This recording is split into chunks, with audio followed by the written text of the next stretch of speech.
아마 시장에 물려 계시다면 상승할 거라고 말하는 사람들의 말에 귀를 기울일 수밖에 없어요. 왜냐면 내가 간절하기 때문에.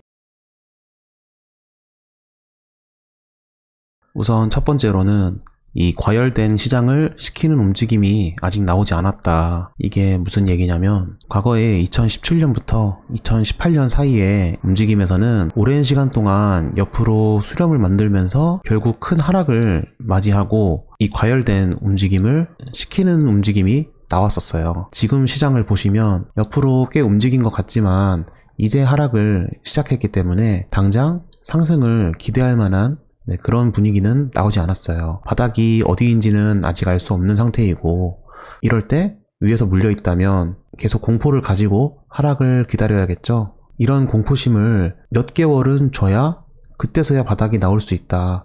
그렇게 시장을 해석하셔야 됩니다. 지금 주변을 보셔도 물려서 기도를 하시는 분들이 훨씬 많을 거예요. 그런 사람들을 이 정도 내린 다음에 바로 이제 상승을 통해서 구출해주진 않을 것이다.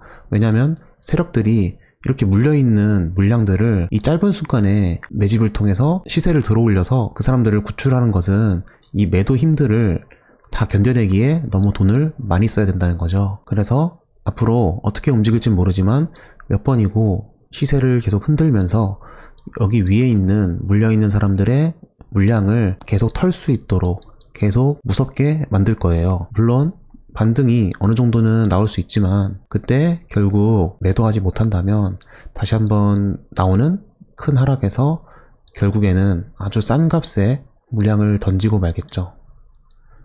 두 번째로는 이 자산 시장에 대해서 분위기에 대한 얘기인데, 지금 금리도 계속 올라가고 있고 이 코인뿐만 아니라 그 모든 투자 상품들이 과열된 상태로 조금씩 하락하고 있어요. 이런 상황이라고 한다면 코인뿐만 아니라 모든 자산 시장에서는 사람들이 많이 물려있을 가능성이 크다. 부동산도 마찬가지고 주식도 마찬가지고 지금 보고 있는 코인도 마찬가지고 모든 자산들에 대해서 뒤늦게 뛰어들었던 이 시장 참여자들이 많이 물려있는 상태다. 이렇게 보셔야 돼요. 그래서 이렇게 물려있다 라고 판단이 드는 그런 시장에서는 쉽게 상승을 보여주면서 그 물려있는 사람들을 구출해주지 못해요. 어떤 투자상품이든 그렇게 구출을 해준다라는 것은 돈을 많이 써야 되기 때문에 세력들은 최대한 싼 값에 물량을 확보하기 위해서 계속 시세를 흔들게 될 거예요. 마지막으로는 이 비트코인에 대해서 이제 버블닷컴과 비교하는 내용인데요. 제가 유튜브를 시작할 당시인 4월 초부터 이 비트코인과 닷컴 버블에 대해서 비교하는 움직임을 언급해 왔었는데요. 그 당시에 제가 바닥일까 라고 생각하는 구간은 12,100달러라고 말씀드렸어요. 근데 지금 가격이 19,100달러 정도 되는데 이제 얼마 안 남은 것처럼 보이죠. 그래서 이 정도 구간 안에서 바닥이 나올지는 알 수 없지만 왜 그러면 이 닷컴 버블이랑 비교를 하는지 그거에 대해서 한번 근거를 들어볼게요. 첫 번째로는 제가 가장 투자 상품에서 중요하게 생각하는 것은 이 상품이 얼마나 많은 사람들에게 알려지거나 참여를 하고 있냐, 이거를 확인하는 건데요. 제가 처음 비트코인 투자를 시작한 2017년 8월 당시는 가장 많은 사람들이 이 세계적으로 유입이 된 때라고 볼 수 있어요. 이 당시에는 농담으로 지나가는 할머니 할아버지도 비트코인 얘기를 하신다, 그런 얘기가 나올 때였거든요. 그리고 그런 시장 이후에 이렇게 긴 시간을 거친 후에 다시 한번 새로운 상승을 보여줬는데, 오늘날 같은 시장은 이때 한번 들었던 사람들이 부정적으로 생각을 갖고 있다가 다시 한번 오르니까 더 많이 참여를 했겠죠. 그래서 지금 비트코인 시장은 굉장히 많은 사람들에게 알려졌고 어느 정도 인정을 하려고 하는 그런 추세가 되고 있다, 그렇게 볼 수 있는데, 그렇다면 역으로 생각해서 이제 많은 사람들이 알게 된 투자 상품이기 때문에 예측하기 쉽게 바닥을 만든 다음에 다시 한번 상승을 보여줄 가능성이 있을까, 저는 이제 그거에 대해서 의구심이 드는 거예요. 두 번째로는 닷컴 버블의 아마존 차트와 현재 비트코인 차트가 너무나 많이 닮아 있다는 건데요. 차트에서 보시다시피 강한 상승을 이어온 후에 고점을 처음 만들고 큰 조정을 거친 후에 다시 한번 상승해서 고점을 살짝 넘겼지만 지지하는 모습을 보여주지 못한 후 그 다음부터는 계속 하락하는 움직임이 지금 비슷하게 비트코인에서 보여주고 있다는 거예요. 그래서 여기서 어떻게 하면 움직임을 다르게 볼 수 있냐, 이런 첫 번째 기준으로는 제가 이 하락 추세선을 계속 중요하게 생각해야 된다 라고 계속 말씀드리고 있는데, 현재 시세는 여기 있기 때문에 이 하락 추세선은 지금 시세랑 굉장히 멀리 있죠. 그래서 멀리 있기 때문에 언제든 지금 반등이 나온다고 하면 이 정도 구간까지는 충분히 올 수 있어요. 그러나 여기까지 온다고 해도 상승장이 아니라 다시 큰 하락으로 이어질 가능성이 있어요. 이 아마존 차트를 보셔도 여기서 강한 상승을 보여줘도 다시 이 하락 추세선에서 더 큰 하락을 보여주고 또 큰 반등을 보여줬지만 다시 이 하락 추세선에서 더 큰 하락을 보여주면서 위에 있는 물량을 패닉할 수 있게끔 만드는 그런 움직임처럼 보여주면서 아주 힘들게 계속 하락을 보여주었어요. 그래서 지금도 분명히 매수하기 좋은 가격대까지는 왔지만 섣불리 바닥일 가능성에 대해서 너무 크게 생각을 하고 나의 그릇보다 큰 금액을 매수함으로써 다음 이 큰 대박을 노린다거나 이런 생각을 가지시는 건 좀 위험하지 않을까, 그렇게 생각이 들어요. 다음 근거로는 이 닷컴 버블 때의 특징과 지금 비트코인 시장에서의 특징이 비슷한 점이 또 있다는 건데요.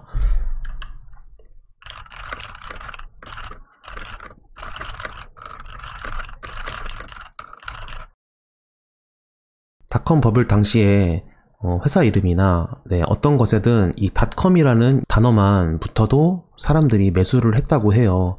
제가 그때 상황을 직접 겪은 건 아니지만 들은 바에 따르면 이런 닷컴이라는 글자만 붙어도 사람들이 매수를 쉽게 결정했다라는 건데, 지금 비트코인 시장에서는 2017년부터 그런 모습들이 등장하곤 했는데요. 어떤 코인이라는 말로 코인들이 많이 발행을 했고, 그런 발행하는 과정을 ICO를 통해서 사람들이 많이 자금을 모으고 투자를 했어요. 그리고 2021년부터는 NFT라는 코인이 또 유행을 하고 있었죠. 이 ICO 같은 경우는 어느 정도 회사의 구색을 갖춰서 개발자, 이코노미 설계, 디자이너, 이런 식으로 구색을 갖춰가지고 발행을 해서 그나마 조금이라도 뭔가를 보여주어 시작하는 사업이었다면, 이 NFT 같은 경우는 어떤 특별한 것만 있으면 어떤 개인이든 다 발행할 수 있는, 너무나 쉽게 발행할 수 있는 그런 코인이었다. 그리고 NFT라는 말만 들으면 코리들이나 아직 잘 모르는 분들이 눈에 불을 켜고 좀 관심을 많이 갖는다. 이런 것들이 또 닷컴 버블이랑 비트코인 시장에 닮아있는 특징이라고 할 수 있어요. 마지막으로 그럼 이번 비트코인 시장에 대해서 이 저점이 어디일까, 그거에 대해서 한번 여러 가지 생각을 해봤는데요. 저는 이렇게 생각이 든다고 저번 방송에서도 말씀드렸었는데,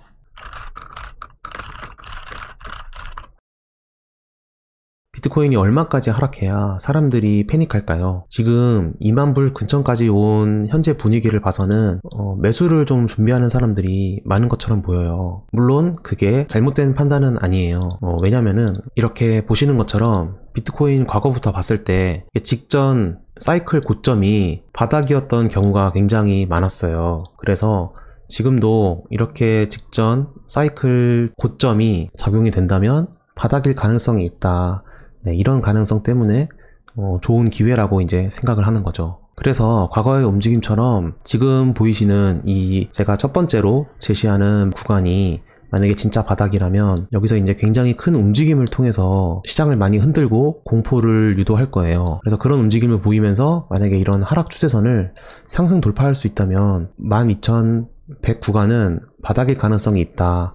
이렇게 볼 수 있지만, 만약에 그런 게 아니라 이 아마존 차트처럼 또 강하게 반등을 하지만 이 하락 추세선에서 저항을 받고 또 크게 하락을 하고 또 반등을 보이더라도 또 저항을 받고 크게 하락을 하는 모습을 계속 보여준다면 우리는 최대 이 3,000달러에서 한 4,000달러 아니면 한 8,000달러 정도를 바닥으로 생각해야 되지 않을까. 사실 지금 가격대는 바닥일 가능성을 예측할 수 있는 범위 수준이거든요. 근데 이렇게 빨리 이 많은 시장 참여자들이 바닥일 것이라고 예측하는 구간은 바닥이 아닐 가능성이 높기 때문에, 또한 이 하락장 같은 경우는 많은 사람들이 예측하는 이 가격을 더 깨면서 강하게 하락하는 게 진짜 하락장이기 때문에 아직은 여기가 바닥일지 생각하는 거는 조금 이르지 않을까, 좀 그렇게 생각이 들어요. 그래서 지금 많은 분들께서 대부분 물려 계시겠지만, 이게 마이너스 한 30%를 넘어가면 손절하기가 굉장히 어려워요. 이거를 복구하기 위해서는 대략 마이너스 한 46%? 이 정도 이상은 수익을 내야 이거를 복구할 수 있는 수치가 되는데요. 이런 전체적인 흐름을 한번 확인해 보시고, 이런 저의 근거를 대입해서 그렇다면 나는 어떻게 해서 좀 이 시장에서 대응할 수 있을까? 내가 지금 너무 돈을 많이 넣었는데 이거 더 하락하면 만약에 12,100달러가 된다면 내가 돈이 얼마큼 손실일까? 이런 것들을 계산하고, 이렇게 시장이 계속 하락한다고 해서 이것만 바라보거나 계속 기다리거나 간절하게 기도를 하는 게 아니라, 조금이라도 빨리 내가 손을 움직여서 어떻게 하면 손실을 좀 낮출 수 있을지, 명확하지 않은 미래에 대해서 어떻게 내가 대응할 수 있는지, 그걸 한번 계획을 세워보시길 바라겠습니다. 아마 시장에 물려 계시다면 상승할 거라고 말하는 사람들의 말에 귀를 기울일 수밖에 없어요. 왜냐면 내가 간절하기 때문에. 하지만 절대 이 유튜브든 인터넷이든 정보를 취득하실 때는 상승을 말하는 사람은 왜 상승을 말하는지, 어떤 근거를 가지고 얘기하는지, 또한 저처럼 하락을 얘기하거나 이런 부정적으로 얘기하는 사람들은 왜 부정적으로 얘기하는지, 그런 근거를 종합해서 본인에게 가장 잘 맞는 대응 방법을 꼭 세우시길 바라겠습니다.